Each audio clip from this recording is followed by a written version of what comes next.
بسم اللہ الرحمن الرحیم۔ عائشہ اسلامک ہسٹری کی پیاری بہنوں اور بھائیوں، السلام علیکم۔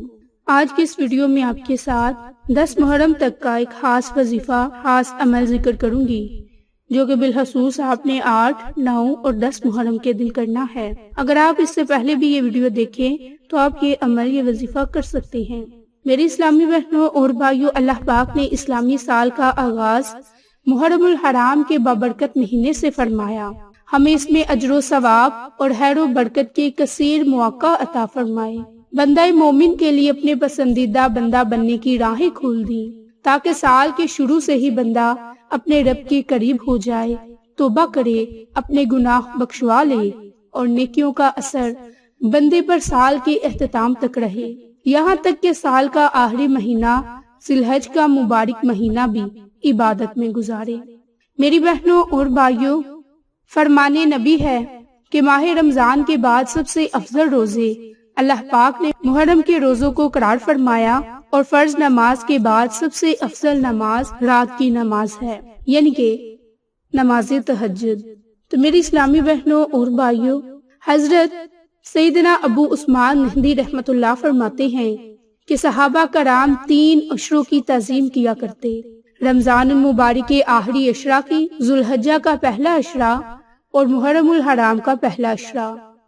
تو میری بہنوں اور بھائیوں، اس عشرے میں بہت سے واقعات پیش آئے، اور بالخصوص جو خاص واقعہ ہے وہ واقعہ کربلا ہے۔ اور ماہ محرم الحرام ہر سال ہمیں شہدائے کربلا اور بالخصوص نواسۂ رسول سیدنا امام حسین علیہ السلام کی یاد دلاتا ہے، کیونکہ 10 محرم الحرام 61 ہجری کو تاریخ اسلام میں حق اور باطل کے درمیان ایک عظیم واقعہ پیش آیا، جسے واقعہ کربلا کے نام سے یاد کیا جاتا ہے۔ اس میں شہدائے کربلا کے استقامت بڑے انداز نے تمام اہل حق کو باطل کے سامنے ڈٹ جانے اور ضرورت پڑنے پر دین اسلام کی خاطر جان کا نذرانہ پیش کرنے کا عظیم الشان سبق دیا۔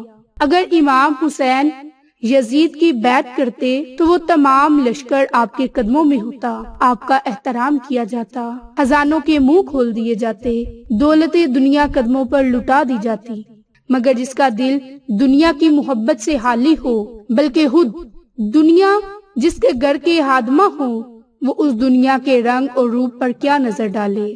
حضرت امام حسین نے راحت دنیا کے منہ پر ٹھوکر مار دی اور راہ حق میں پہنچنے والی مصیبتوں کا خوش دلی سے استقبال کیا، اور اس قدر آزمائشوں کے باوجود یزید جیسے فاسق کی بیعت کا خیال بھی اپنے مبارک دل میں نہ آنے دیا، اپنا گھر لٹانا، اپنا خون بہانا منظور فرما لیا، مگر اسلام کی عزت اور آبرو پر حرف نہ آنے دیا۔ اللہ کی قسم، میدان کربلا میں کربلا والوں کا اسلام کی خاطر اپنی جانوں کا نذرانہ پیش کرنا رہتی دنیا تک مسلمانوں کے لیے بہت بڑا سبق ہے۔ قتل حسین اصل میں مرگ یزید ہے، اسلام زندہ ہوتا ہے ہر کربلا کے بعد۔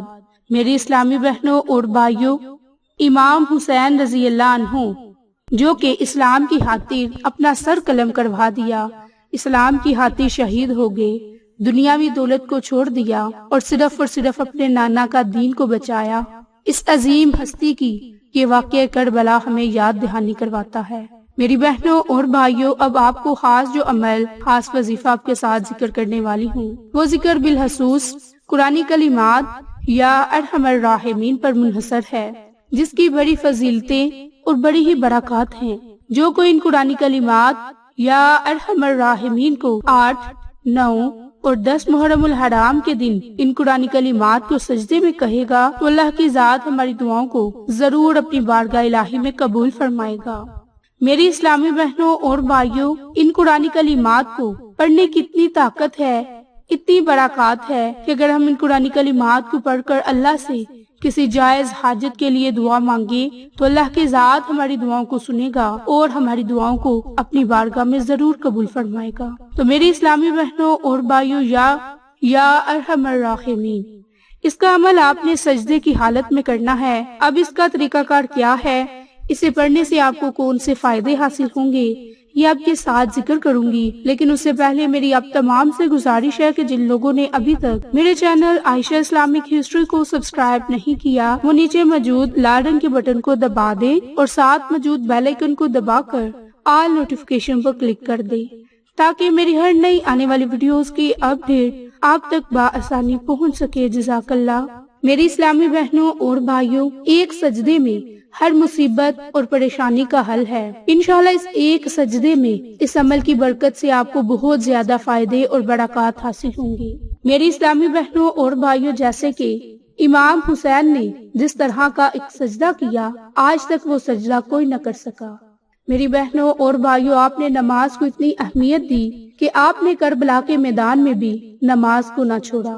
میری بہنوں، جو اب آپ کو خاص عمل، خاص وظیفہ ذکر کرنے والی ہوں، وہ حضرت عمر فاروق کے زمانے کا ہے کہ ایک صحابہ جو کہ سفر پر روانہ ہوئے اور آپ کو رستے میں ڈاکو نے لوٹنے کی کوشش کی اور آپ کو قتل کرنے کا ارادہ کر چکا، تو اس وقت اس صحابہ نے اس ڈاکو سے 2 رکعت نماز نوافل پڑھنے کی اجازت مانگی، اور ڈاکو نہ سمجھ تھا، اس نے یہ 2 رکعت نماز نوافل پڑھنے دیے، اور جب سجدے کی حالت میں اس صحابی کرام نے یا ارحم الراحمین کہا تو اس وقت وہ ڈاکو آپ پر تلوار چلانے لگا۔ جب دوسری مرتبہ بھی یا ارحم الراحمین کہا تو عرش سے آواز آئی کہ اسے قتل مت کرو۔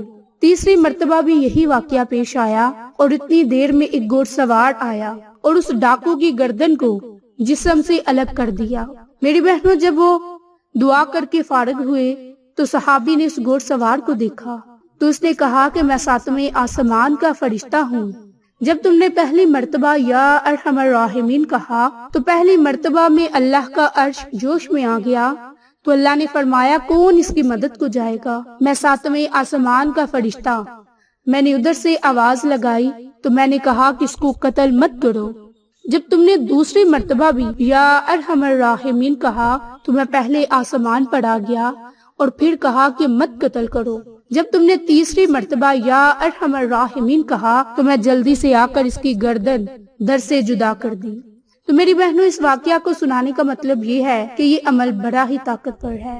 آپ نے یہ عمل سجدے میں کرنا ہے، کیونکہ سجدہ تو ویسے بھی اللہ کو بہت پسند ہے، اور سجدے کی حالت میں جو کوئی یا ارحم الراحمین کو پکارے گا، اس کے بعد اللہ سے کسی بھی پریشانی، کسی بھی مصیبت کے لیے دعا کرے گا تو اللہ کی ذات اس کی مصیبت، پریشانی کو دور کر دے گا اور اس کی دعا کو اپنی بارگاہ الہی میں ضرور قبول فرمائے گا۔ تو میری بہنوں اور بھائیوں، آپ نے 8، 9 اور 10 محرم الحرام کے دن مکروہ اوقات کو نکال کر بالخصوص رات کو نماز عشاء کے بعد جب آپ نماز عشاء ادا کر لیں تو جائے نماز پر بیٹھے ہی 21 مرتبہ سجدے کی حالت میں یا ارحم الراحمین یا ارحم الراحمین ان قرآنی کلمات کو پڑھیں۔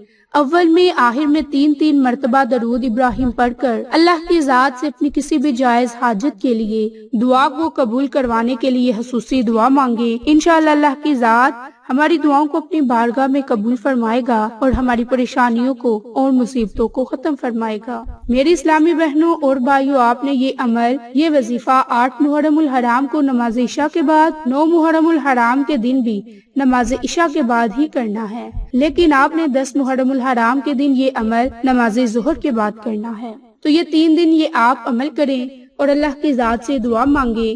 انشاءاللہ اللہ کی ذات ہماری دعاؤں کو اپنی بارگاہ الہی میں قبول فرمائے گا اور ہمیں دین اور دنیا کی ہر نعمت سے مالا مال فرما دے گا۔ تو میری اسلامی بہنوں اور بھائیوں، اس عمل کو، اس وظیفے کو آپ ان 3 دنوں میں خود بھی کریں، اپنے پیاروں کے ساتھ شیئر بھی کریں، تاکہ وہ لوگ بھی اس عمل سے مستفید ہو سکیں اور آپ کو اور مجھے صدقہ جاریہ کا ثواب ملتا رہے۔ تو آپ کو آج کی یہ ویڈیو پسند آئے تو اسے لائک، شیئر اور سبسکرائب کریں۔ جزاک اللہ۔